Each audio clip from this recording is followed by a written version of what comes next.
Muito bem, nós estamos começando mais um HDL Podcast e você é muito bem-vindo, é uma honra ter você aqui comigo. E hoje eu vou tratar de um assunto interessantíssimo. Por que eu creio na Bíblia? Por que eu creio na Bíblia? Então não vai embora não, porque nós vamos discutir esse assunto aqui, com você, tá bom? Com você junto comigo à mesa. Vem a vinheta e logo depois estaremos de volta. Papel aceita tudo.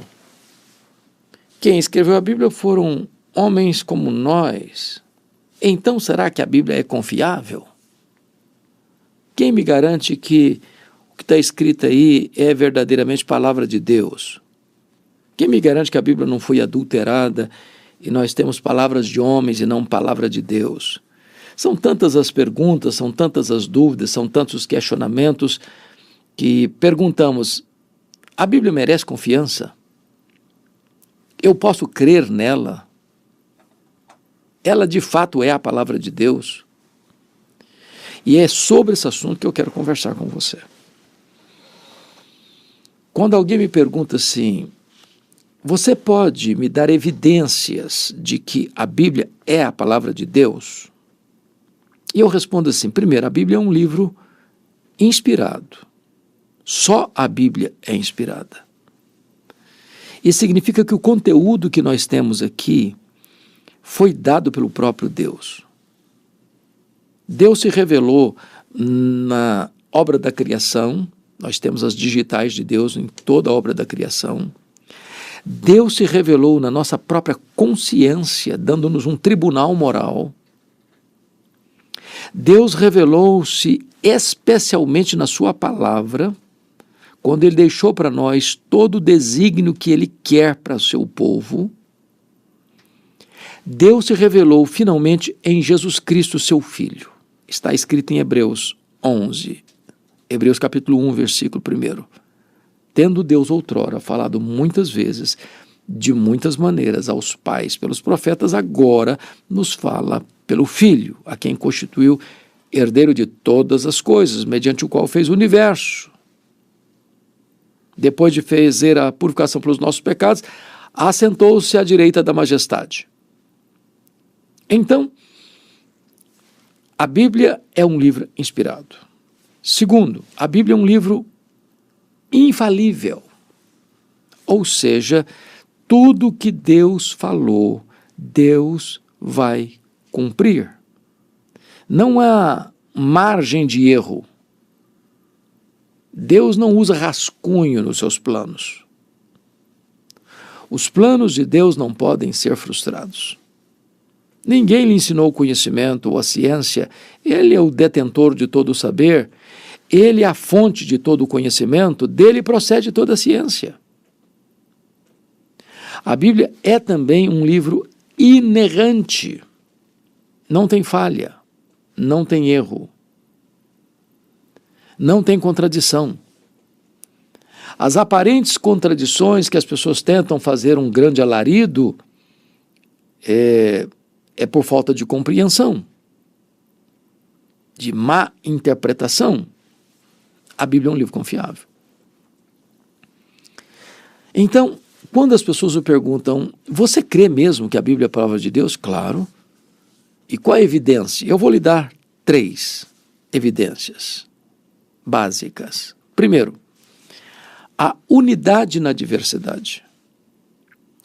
A Bíblia levou em torno de 1.600 anos para ser escrita.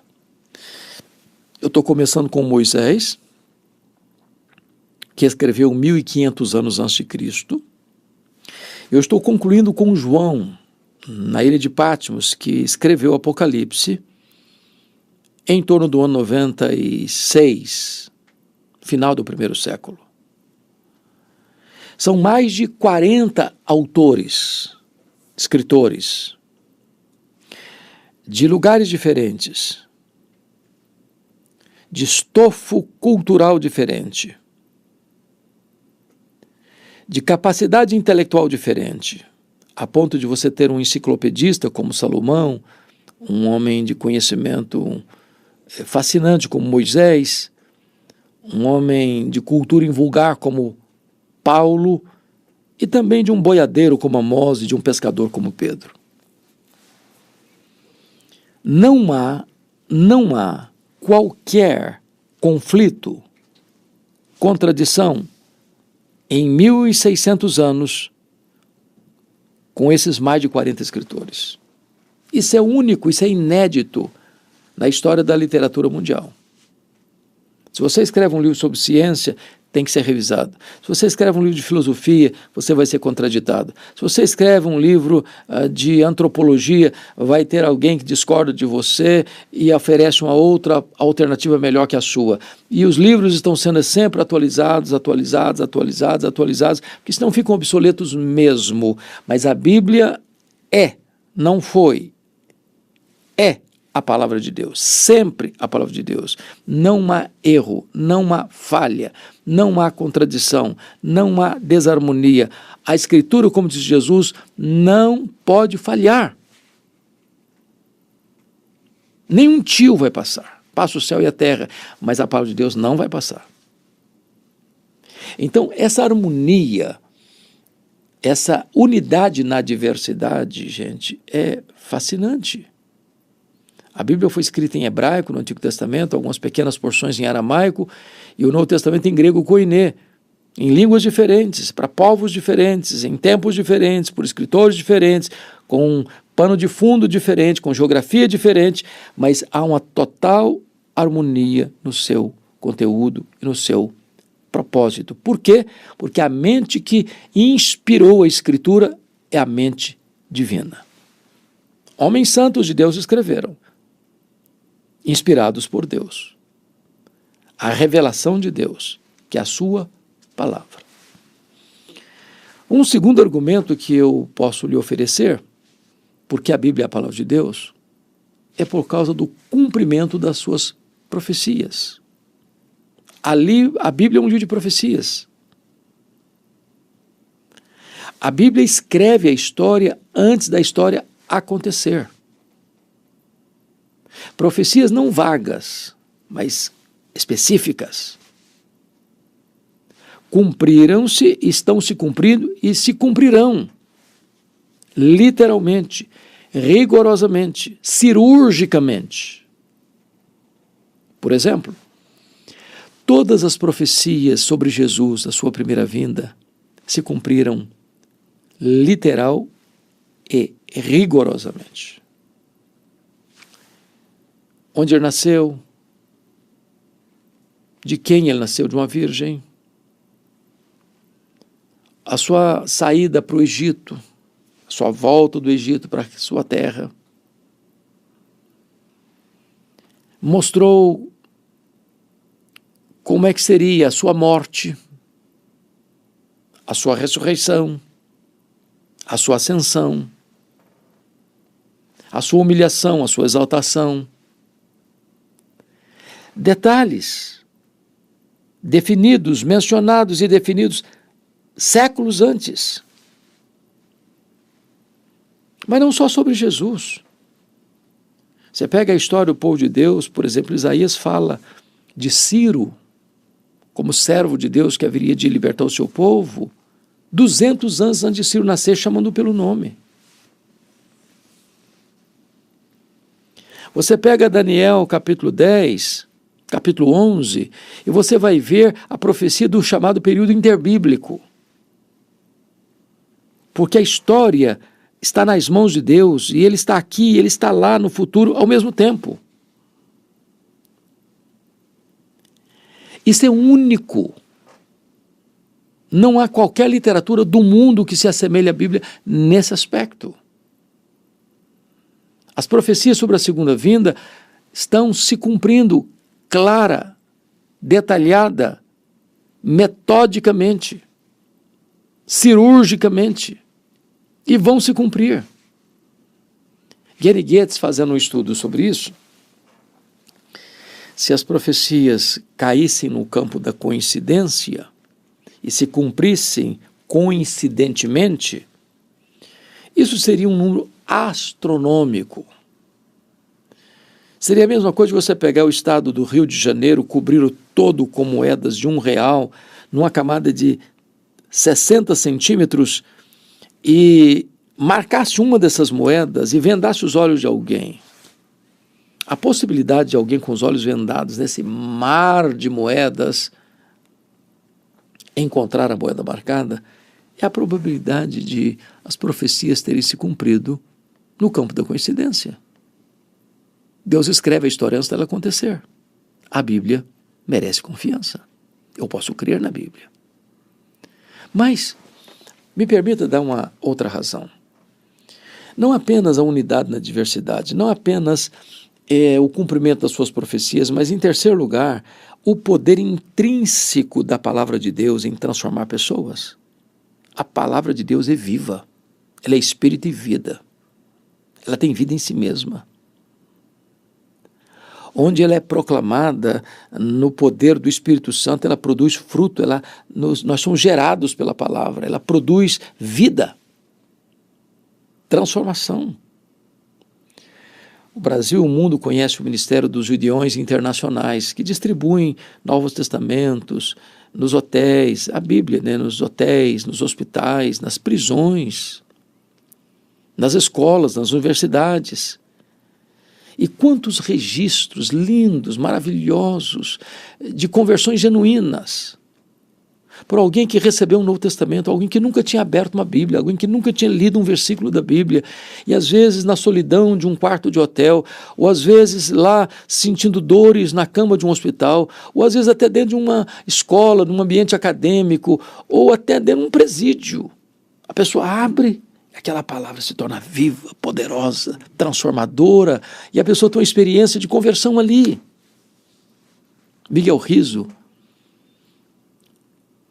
eminente pastor presbiteriano, escreveu um livro chamado Sozinha. E nesse livro, Sozinha, ele conta a história de um colportor que, passando por uma das fazendas de Minas Gerais, vendeu uma Bíblia para um fazendeiro. Esse fazendeiro não sabia ler, ninguém da sua família sabia ler, tempos de outrora, mas tinha um funcionário da fazenda que era alfabetizado e ele chamou esse funcionário para ler a Bíblia. Reuniu todo mundo e a leitura da Bíblia foi feita. E na medida que a Bíblia era lida, as pessoas foram sendo convertidas, sem um pregador, sem uma igreja, sem um templo, sem um sermão. Apenas a leitura da Bíblia, sozinha, operou coisas tão extraordinárias. Quantas histórias nós temos de pessoas presas, que estavam lá, alguém mandava uma Bíblia e ela pegava, arrancava as folhas para enrolar drogas e fumar drogas. E de repente alguém pega um pedaço rasgado, talvez sujo, amarrotado, e lê, e aquela palavra entra no coração e a pessoa é convertida. Então a palavra de Deus é viva, ela é poderosa, ela é eficaz. Quando você ouve a palavra de Deus, esta palavra produz os efeitos para os quais Deus a designou e ela não volta para Deus vazia. Além disso, o Salmo 19, que é um salmo de Davi, ele conta para nós os efeitos da palavra de Deus de uma maneira muito linda e eu vou compartilhar com você. Ele diz assim no verso 7, a lei do Senhor é perfeita, perfeita, não tem erro, não tem falha, não tem contradição, não tem nada que você diz, não, isso aqui é um mito, isso aqui não pode estar aqui, vamos arrancar esse mito daqui, vamos demitologizar, ou dizem, não, vamos atualizar, vamos ressignificar. Não, a Bíblia, ela não precisa ser atualizada, ela não foi, ela não será, ela é a palavra de Deus, ela não precisa ser ressignificada, ela é a mesma ontem, hoje, para sempre vai ser a mesma, ela é perfeita. Agora, o que ela faz? Ela restaura a alma. Quanta gente quebrada, machucada pela vida, que tem sido curada, restaurada, remoçada pelo poder da palavra de Deus. Diz o texto que ela dá sabedoria aos simples. quanta gente que às vezes tem muito conhecimento, é douto na ciência, mas não tem qualquer maturidade espiritual, não tem qualquer sabedoria de vida. Mas quando a pessoa estuda a Bíblia, mesmo se ela é a pessoa analfabeta, ela tem sabedoria para viver, porque a Bíblia é uma fonte da sabedoria divina. O texto diz que a palavra de Deus, ela alegra o coração, alegra o coração. Nesse mundo de tanta dor, de tanta tristeza, de tanto ódio, de tanta desavença, de tanta indiferença, de tanta frieza, de tanto egoísmo, de tanto fanatismo, de tanto materialismo, de tanto consumismo, de tanto hedonismo, a palavra de Deus vem como remédio, como terapia, para trazer paz, para trazer alegria para o coração. Mergulhe nessa fonte. Beba a largos sorvos desta fonte e você encontrará a alegria de Deus explodindo em seu peito, invadindo a sua alma, como bálsamo derramado sobre a sua cabeça. Mas ainda, ilumina os olhos. A palavra de Deus ilumina os olhos. Aquilo que você não entendia, você passa a entender. Aquilo que era obscuro, nublado, agora fica claro como a luz. Ela ilumina os olhos. Então, eu gostaria de ainda dizer para você por que eu creio na Bíblia. Porque lá em 2 Timóteo, capítulo de número 3, Paulo dá uma explicação muito interessante sobre isso. Ele diz assim, veja comigo o que ele vai escrever. 2 Timóteo, capítulo 3, no versículo 16, ele diz assim, toda a Escritura é inspirada por Deus e útil. Útil para o ensino, para a repreensão, para a correção, para a educação na justiça. Veja o efeito pedagógico da Bíblia. Ela é útil para ensinar. Quantos mestres, quantos doutores, quantos homens e mulheres de Deus ao longo destes séculos têm se esmerado em estudar a palavra para serem obreiros aprovados que manejam bem a palavra, que se afadigam na palavra, que são mestres da palavra, que abrem as Escrituras, expõem as Escrituras, explana as Escrituras, mergulha nestas águas benditas e benfazejas, trazendo ricos ensinamentos para a igreja. Ela é útil para o ensino, mas ela é útil também para a repreensão. Na medida em que você lê a Bíblia lê você. Na medida em que você examina a Bíblia, ela examina você. Na medida em que você penetra nela, ela vai penetrando em você, aparando as arestas, repreendendo você, corrigindo erros, falhas, enganos, pecados, conduzindo você por caminhos planos. Ela é útil também para a correção, no sentido de correção de rota, apontando a direção certa a seguir. Ela é útil para a educação na justiça. Ah, se os povos lessem, ah, se os governantes lessem, ah, se os legisladores lessem, ah, se os juízes das muitas cortes lessem a palavra de Deus e pautassem a sua vida, a sua conduta, a sua posição de liderança, de feitio das leis, de governabilidade ou de justiça das cortes à luz da palavra de Deus. Ela é certamente importantíssimo para a educação na justiça. Com que propósito? A fim de que o homem de Deus seja perfeito e perfeitamente habilitado para toda boa obra.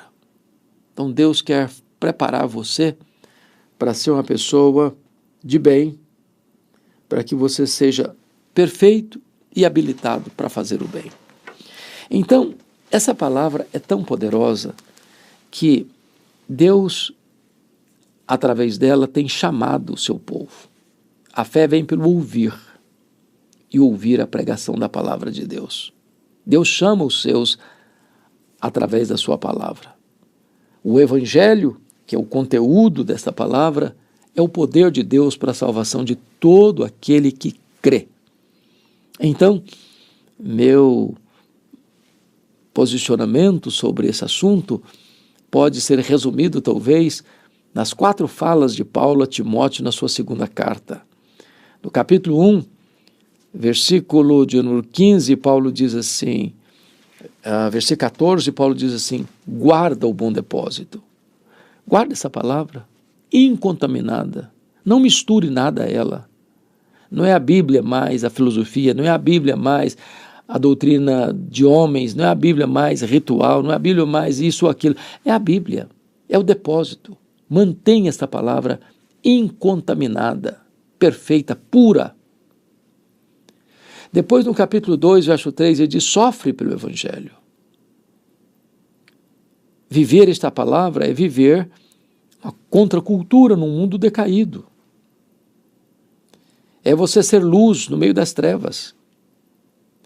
É você ser sal num mundo em decomposição. No capítulo 3, versículo 14, ele vai dizer também assim, permanece na palavra, permanece no Evangelho. Uns vão se desviar para cá, outros para lá. Muitos vão seguir ventos de doutrina, outros vão seguir modismos. Mas você está conclamado e convidado a permanecer na palavra. Não se deixe levar pelos ventos de doutrinas. Permanece na palavra. Ela é atual, ela é viva, sempre oportuna, sempre necessária. Mas ele diz mais, capítulo 4, verso 2, ele diz, prega a palavra. Essa palavra tem que ser proclamada, anunciada ao mundo. E nenhum outro povo está credenciado a pregá-la. Não é a ONU, não é a OEA, não é o Mercosul, não é a embaixada deste ou daquele país. Só a igreja do Deus vivo está credenciada, qualificada para pregar a palavra. Viva e poderosa. Então, eu creio na palavra. Esta palavra que é composta de 66 livros, de Antigo e Novo Testamento. O Antigo Testamento compondo 39 livros, o Novo Testamento de 27 livros. O Antigo Testamento dividido em lei, o Pentateuco, os livros históricos, os livros poéticos, os livros proféticos, profetas maiores e menores. O Novo Testamento, composto dos 4 evangelhos, um livro histórico chamado de Atos, as cartas paulinas endereçadas às igrejas, as cartas paulinas endereçadas aos pastores, as cartas gerais e o livro de Apocalipse. Este livro é uma biblioteca, é a biblioteca do Espírito Santo, que nasceu no céu, inspirado por Deus, escrito por homens, que é a nossa única regra de fé e prática. Eu recomendo você a ser um estudioso da Bíblia. Eu recomendo você a mergulhar nas Escrituras. Eu recomendo você a ter o seu coração aberto para essas verdades eternas. Algumas vezes, gente se levanta, críticos se levantam e atacam a Bíblia como escorpiões no deserto, mas a Bíblia tem saído vitoriosa e sobranceira de todas as fogueiras da intolerância. Ela é a bigorna de Deus, que tem quebrado o martelo dos críticos.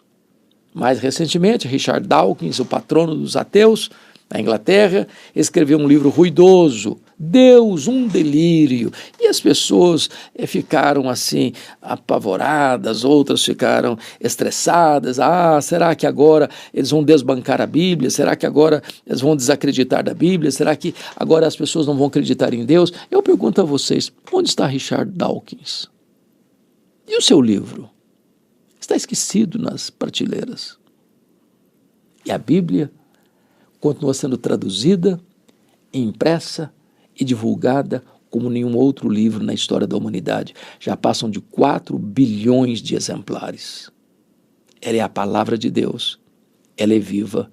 Ela é poderosa. Eu creio na Bíblia. Você também pode crer. Não é uma fé cega. Não é um misticismo. Não é uma tolice. Não. Os homens de mentes mais brilhantes da história creram na Bíblia. Creram na Bíblia. Só os cegos espiritualmente é que não creem ou perseguem. A Bíblia é lâmpada para os meus pés e luz para os meus caminhos. Então, eu creio na Bíblia. Se esta palavra abençoou o seu coração, se isso ajudou você em alguma coisa, se isso trouxe luz em alguma área da sua vida, eu te peço para você compartilhar essa mensagem com outras pessoas. Eu te peço para você se inscrever no meu canal, porque ele tem um compromisso exclusivo com a pregação do Evangelho. Deus abençoe sua vida, Deus abençoe sua família e gratidão por estar aqui comigo.